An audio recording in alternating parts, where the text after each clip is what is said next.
सबसे पहले तो मैं इस चीज़ से करना चाहूँगा, क्योंकि यहाँ पे मैक्सिमम पेरेंट्स बैठे हुए हैं, बच्चे देख नहीं रहे हैं,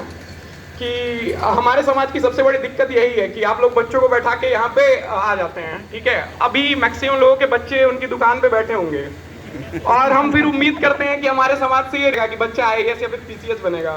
तो सबसे पहला मैसेज आप लोगों के लिए यही है कि अगर कहीं पे जाइए तो अपने बच्चों को दुकान पे मत बैठाया करिए। दूसरी चीज ये है कि जब भी हम अपने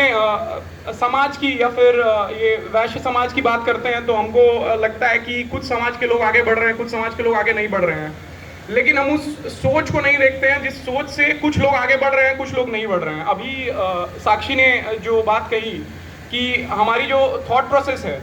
ऐसा हो सकता है कि यहाँ पे बहुत सारे लोग एजुकेटेड हों, लेकिन कहीं ना कहीं उनकी जो सोच है वो एक लिमिटेड लेवल पे है, जिस वजह से वो वहाँ तक सोच नहीं पा रहे हैं। अब यहाँ पे बैठे हुए काफ़ी सारे लोगों के पास ऐसा है क्योंकि अच्छा बिजनेस है, और जो कि हम लोग इसी चीज़ के लिए फेमस भी हैं, क्योंकि कि हमारे यहाँ पे बिजनेस अच्छा होता है, पैसे आते रहते हैं, तो बच्चे एंगेज रहते हैं। मतलब बच्चों को आइडिया होता है कि पेरेंट्स के पास पैसा है और एक बिजनेस है जो हमें आगे चल के संभालना है, और पेरेंट्स भी उनको इसीलिए पुश कर रहे होते हैं। उनको शायद पावर का आइडिया होता नहीं है या फिर दिलाया भी नहीं जाता है, क्योंकि घर का माहौल ऐसा नहीं होता है कि उनको पता चले कि क्या चीज़ें हैं, क्या अपॉर्चुनिटीज़ हैं जो अवेलेबल हैं।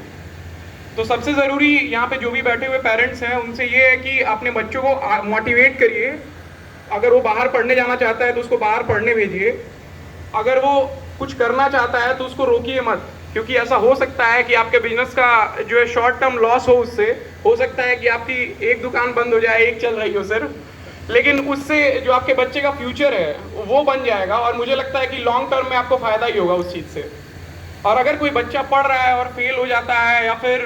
उसको दिक्कतों का सामना करना पड़ रहा है, तो उसे डांटने या फिर उसे मतलब अलग से ट्रीट करने के बजाय उससे मोटिवेट करिए, क्योंकि वो अगर फेल हो रहा है तो इसमें प्रॉब्लम सिर्फ उसकी नहीं भी है, और आप उसे मोटिवेट नहीं करेंगे तो शायद वो कभी भी मोटिवेशन नहीं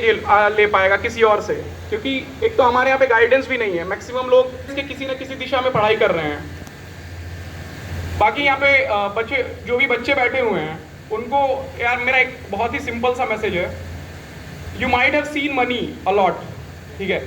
काफ़ी ज़्यादा पैसा देखा होगा, हो सकता है, या फिर नहीं भी देखा होगा, काफ़ी सारी चीज़ें देखी होंगी अभी तक, लेकिन you have not seen what an IAS officer और what a PCS officer can do. जो लोगों की लाइफ में चेंज आप सोच रहे हो, जो लोगों की लाइफ में आप इंक्रीमेंटल चेंज, अगर आप किसी गरीब की लाइफ में चेंज लाने की कोशिश करना चाहते हो, या फिर आप किसी भी पर्सन की लाइफ में एजुकेशन वाइज या फिर कास्ट रिलीजन वाइज या फिर किसी भी एंगल से चेंज लाने की कोशिश कर रहे हो, या आपको लगता है कि आप चेंज ला सकते हो, तो ये जो पोस्ट है शायद ये उसके लिए सबसे ज़्यादा सुटेबल है, क्योंकि obviously politics is not for everyone. This is the way through which you can use your merit. ठीक है, आप अपने मेरिट का यूज करके उस पोस्ट तक पहुंच सकते हो।